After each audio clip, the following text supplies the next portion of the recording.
The Magic the Gathering unofficial audiobooks podcast is presented by Wong Woods Disc Golf Course in Buda, Texas. Wong Woods is hosting a fundraising tournament Saturday, February 4th, 2023, and is raising funds to make the course permanent. The proceeds will go to securing permanent baskets and tee boxes. You can see more by joining the Facebook group, Wong Woods. That's W-O-N-G Way Woods. Also, if you can't make the tournament, you can still help by purchasing an official, custom-stamped Wong Woods mint disc. For $22, it'll be shipped anywhere in the U.S., and you may land yourself an Unfinity Full Art Land. And international disc golfers, please send a message via Facebook. But that $22 will all go to helping the course get finalized. Once again, for any Texas listeners, Saturday, February 4th, behind Buck's Backyard in Buda, the Wong Woods fundraising disc golf tournament. And the rest of you disc golf fans, join the Facebook group, Wong Woods, and get your disc today. You can find a link in the show notes, and you can see the discs on the show Patreon page. Wong Woods, where the river is imaginary, but the OB is not. Hello, everyone. Welcome into the Magic the Gathering unofficial audiobooks podcast presented by Wong Woods Disc Golf Course in Buda, Texas. I am Phil Dawson. I'm happy to have you along for the ride, and I'm happy to report I finally did it. Bought my first Brothers Wars pack. Now, they're all in Japanese. I couldn't read them all, but, man, was it exciting to see the art close up and have it in my hands. It was just a random purchase. Found them at a 7-Eleven next to the register as I was checking out, and I was like, oh, I have to buy them. If you'd like something cool in your hands, remember, we're giving away an Urza and Mishra Shadow Box Cube to the next 5 patrons that hit the $100 U.S. mark in our patronage. And don't forget to check out the shop for additional great pop culture, gaming, music moments, and more, all perfect to add to your collection. And if you get one, let me know about it at Phil and Sendai on Twitter or Instagram. You can see the Etsy store, etsy.com/shop/apesincapes. A reminder, too, that yes, we are sponsored by Wong Woods, as you heard at the beginning. If you'd like to help support a dream, you can go to the Wong Woods Facebook page and get yourself a custom-stamped mini disc for just $22 shipped anywhere in the U.S. Check them out and help support one of our patrons' dreams. Speaking of patrons, we added a pair of patrons since our last show, and they are definitely Skyrim fans. Yol Dovahkiin and Sul Dovahkiin, a content human and content angel or demon. Thank you so much for your support. It really means a lot. Again, everything from the patron page until March is going to our trip to the States for the first time in 4 years. So thank you for your help. It's awesome and totally appreciated, and it really does help. So thank you. Don't forget to join the Discord. What's a Discord? Oh, playing Magic. Been having fun there. It's great to see some of the conversations coming alive with like-minded Magic lore fans. So thanks to all of you for joining up as well. It's been pretty cool. Okay, let's go.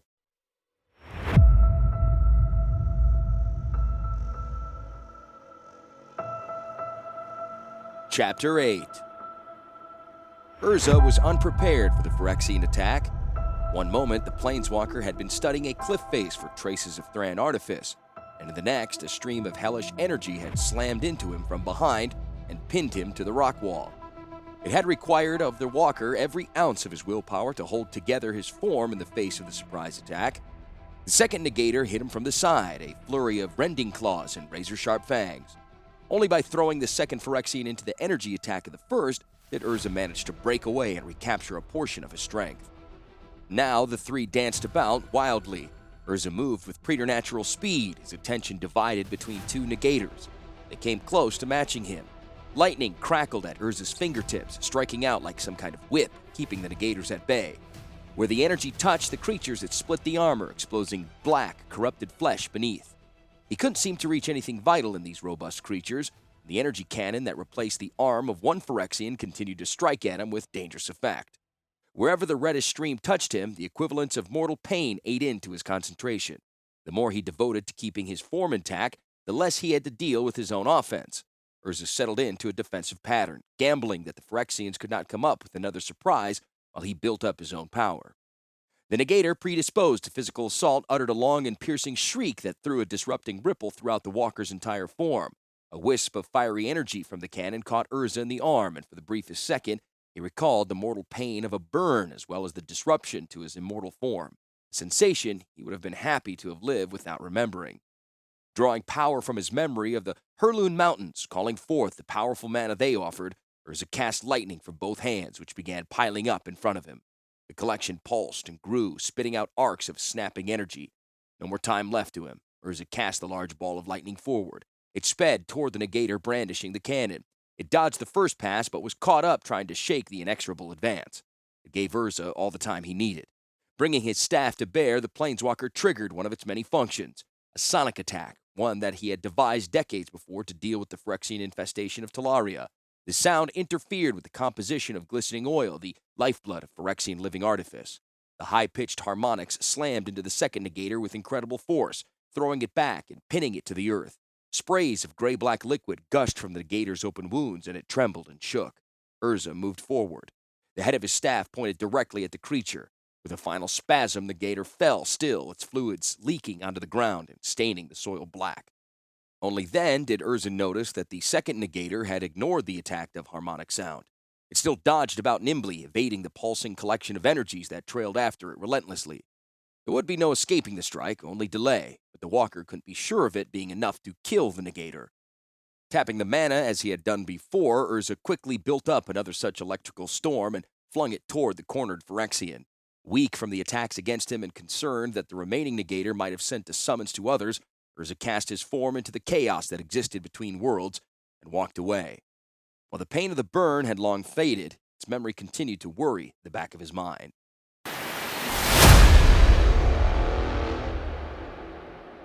Flanked by 4 of the armored Phyrexian soldiers, their black armor gleaming dull orange in the fiery glow of the lava tubes, Duvall toured the main facility concerned with the production of flowstone. The massive bladed dials spinning in their housing above generated most of the mechanical power required.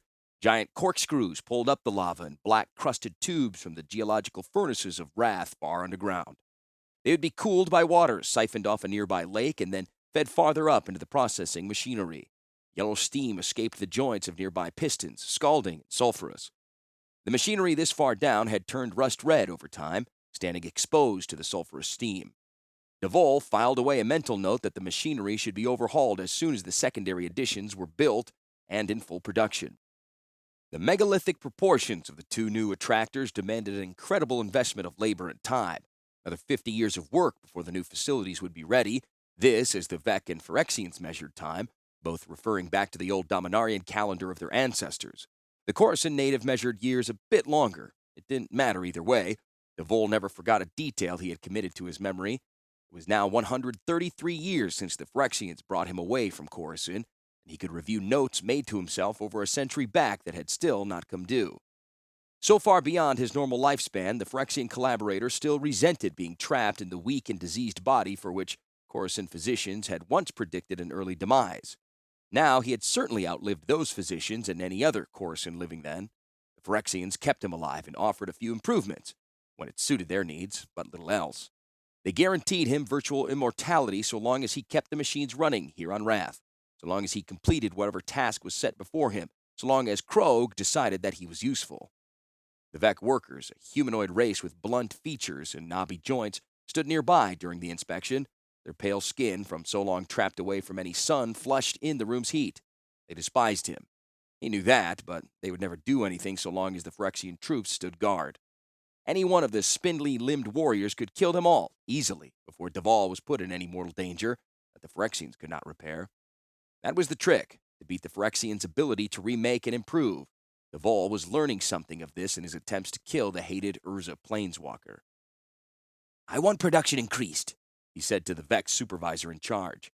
Nothing indicated a difference between her position and a common laborer, but Duvall still knew. It paid to single out those who should know that their lives would answer last if any trouble should arise. His policy was simple. If a supervisor failed to accomplish the tasks given to him, he would watch those who reported to him die. The policy was quite effective, and the Vec policed themselves to keep supervisors who would not throw away their lives needlessly. "The borders must be pushed back faster with enough excess for my special use. See that it happens." The Vec nodded, sullen but compliant. Sweat ran down her face a mask, only her brilliant blue eyes spoke of her hatred. Duvall departed, leaving behind 2 guards. The others came with him back down a long corridor lined with corroded metal pipes that ended in a large balcony open to the outside. He stepped up onto his flying disc. Traveling around the stronghold was no easy feat. From the caldera rim, he had been unable to accurately judge its size. It was better than 3 kilometers in height as measured from the lower machinery to the top of the stronghold's cyclone funnel tower, and twice that in width, its entirety filled with Phyrexian artifice or denizens over which he had authority. His guards joined him, and Deval mentally commanded the disc to rise and move through the open wall. The immense cavern, almost a second caldera beneath the first, knew a perpetual twilight. Some lights issued from the bottom side of the stronghold, while the Vex city below offered slightly brighter areas where its thinly arrayed neighborhoods clustered together into shared warrens. The air was warm and very humid, with condensing steam eventually falling down onto the city as a caustic rain. The disk rose rapidly toward the sculpted ceiling and then through one of the holes that dilated open and allowed a vent to the upper caldera. Deval noted that he must, in the next year or so, look into the sulfuric rain. Not that he cared for the Vex troubles. The escape of so much mineral content in the steam spoke of inefficiency in the machinery, which must translate into slower production of flowstone. Flowstone, a wondrous substance. He discovered its merits almost immediately upon assuming responsibility for Wrath. Reaching into the wide sleeve that covered his right arm, he removed from a hidden pocket the sample of flowstone he carried with him always. Warmed by the trip into the bowels of the stronghold's machinery, the fist-sized hunk of tan stone still seemed unremarkable, as plain as it had been when the steward had torn it from the barren landscape that stretched between horizons. It was so much more.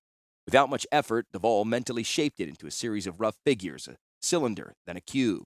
The tam substance would soften under his command, then melt like a candle in an oven, except the stone would not run out of his hand, but toward whatever new shape he desired, a ship, an egg, a short staff. It was much harder than any other regular stone, and apparently had no limits on what it might accomplish. He concentrated a bit more, and the short staff melded into a knife with a fine bone handle and a very sharp edge. A touch more thought, and the handle softened as if wrapped by leather. Deval had made such weapons with blades so fine as to be able to score the hardest Phyrexian metal. Flowstone apparently obeyed those with power over in the Plane of Wrath, both in small portions like he held, or in massive planes of the material. An Evencar, named by Phyrexia, would possess full mastery. Now Deval and Krog shared that power, a member of Phyrexia's inner circle, a permanent guest of the stronghold, and constantly looking over Deval's shoulder. Deval did not doubt with whom Wrath's final authority currently rested, but Krog showed little interest in manipulating the flowstone, and it was control of the flowstone that might end up being the deciding factor of who truly ruled Wrath. The knife softened and changed shape in his hand. The disc exited the upper vent and flew over the stronghold's lower surfaces. Black metal gleamed as lightning cascaded in the sky high above and bathed the caldera in an unnatural and beautiful red wash. Deval sent the disc on a long glide around the main tower to the throne room. In his hand, he held an exquisite flowstone crown. Yes, flowstone was one of the two paths into full power here on Wrath.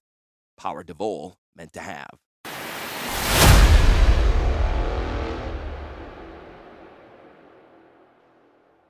Urza Planeswalker guarded Wrath's second path into power. The Phyrexians despised Urza as no single other entity in the known multiverse, and imaginable reward awaited the one clever enough to rid the dark race of him. Despite Deval's best efforts through the 6 decades so far, planning traps and instructing negators on new tactics, the Planeswalker kept right on existing. Something had to be done, not just planned, but physically accomplished, not exactly one of Deval's strengths. He paced the floor where a Seeker had brought the latest negator corpses after their discovery on another plane. 2 this time, smaller than most, but very deadly and extremely fast. Wrath's steward had hoped that their augmented reflexes would offset Urza's defenses. Not so, obviously. Their armored carapaces had been melted open in a dozen places. The blackened flesh of the first corpse appeared thoroughly disrupted, and Deval found it desiccated of glistening oil. The second negator arrived in 3 pieces, having been caught in a maelstrom of energies that Deval could only begin to guess at. This one leaked oil in a spreading pool, the room's light flashing over it in a filmy rainbow. The area stunk of charred meat, scorched oil, and hot steel. He stood, watching the oil spread over the polished metal floor, and thought. He heard the rasping of metal fibers sliding over each other. Krog. Urza Planeswalker lives, Krog said, not a question. The Phyrexian stopped beside Deval, his cleft skull staring down at the ruined negators. Deval nodded. Obviously. The council member's voice still sounded to him like a series of chattering squeals and hisses, but the Phyrexian had found it convenient to complete Deval's inner ear, so those sounds actually made sense to him now. Removing the language barrier had also mellowed Deval's fear of the Phyrexian, who was no longer quite so alien. Besides which, living in the shadow of death for better than a century would harden anyone to its presence. Krog turned in Duvall's direction. What will you do now? It asked. I am thinking. Duvall prodded at a severed arm with the toe of one armored boot. The arm was actually a cannon of sorts, capable of delivering a stream of hellish energy that could disrupt a planeswalker's energy patterns. It rolled over, leaving behind a trail of soot and oily sludge. They were fortunate to have the corpses to examine. Quite often, they were never recovered. They did not perform as I had hoped, Duvall admitted. Not that predictions could be made easily. Negators did not conform to any particular design. These Phyrexians ranged from short, bulky creations to large dragon engine war machines. Bigger did not always mean better, except at times a better target. For Duvall, who relied upon a ability to organize and categorize, such maverick functions made for difficult evaluations. Urza Planeswalker must be killed. Krog hissed. He must not interfere again. A skeletal arm reached out toward Duvall, razor-sharp fingers raking slowly through the air before the steward's face. You are failing. Duvall's wide-set eyes stared at the talons hovering inches from his face. Swallowing against the knot in his throat, he kept any waver from his voice. I am doing the best possible. Urza has lived for over 3 millennia. He will not go quietly into the void. That gave Krog a moment of pause, possibly reminded him of the failure of so many others. The arm lowered a fraction. Duvall sidestepped away, crouching down to closer inspect the desiccated negator. Krog expected some kind of action. The steward would find something. The easiest excuse would be to blame the negator's design. Obviously, they were flawed, though perhaps Krog would not care to hear him maligning more perfect Phyrexians. Against any regular form of life, the negators were fearsome assassins, but a planeswalker called for a new outlook and innovation. There, Duvall met an impasse. True innovation, the ability to make radical leaps forward, would be beyond him. He had a feeling that Krog understood that his immersion in the details and inability for radical thinking was an important reason he'd been selected for this position in Wrath. It made him the perfect steward, able to be trusted so much as the Phyrexians trusted anyone not of their own race. He did see areas in the Phyrexian negators that might be improved upon. Difficulty lay in his lack of understanding for the planeswalkers' strengths and weaknesses. It will take time, he said after some thought. He reached out and traced a scar melted into the negator's armor. His pale finger came away with just a smudge of black. More time than I first thought, he said, stalling with careful words. But I believe it is possible. He stood. There is a planeswalker can be killed. Krog was not one for easy conversation. How? He screeched, and Duvall caught the hint of intensity behind that one word. For the first time, Duvall wondered if Krog somehow had personal interest in the death of Urza Planeswalker. Did the inner council member, too, live under the shadow of death? Punishment by the ineffable, the Phyrexian Dark Lord? A chill trembled his pasty skin. Made sense, looking back on the last 6 decades of Krog's presence and constant interference. The data had been incomplete up until now. Duvall had been unable to place a mental touch upon this Phyrexian, his mind too alien and relying on speakers for so many of those years. He answered Krog with his own question. Can negators be completed to my own specifications? Metal cloth writhed, wrapping itself up in about Krog's face for a second, leaving a glistening sheen over the Phyrexian's taut gray skin. This can be done. He promised. With such infrequent contact between negators and the planeswalker, it might take decades merely to enhance the negator's sensory abilities so that recovered corpses could provide better data on their observations of Urza, as well as a negator's own ability to fight him. It could be centuries more before Duvall could hope to improve on their design. It was how he worked best, though, able to organize and manipulate an infinite array of details to find the most efficient path. His plan would show constant progress, purchasing an existence for him that would stretch out over several times and the natural lifetime of a Coruscant native. Also, this evolutionary process would allow him to create an army of negators, the lethal ability of which Phyrexia had never known. With this presentation alone, Duvall might be brought up to completion himself, named Evankar of Wrath. Wasn't that the Phyrexian way, after all?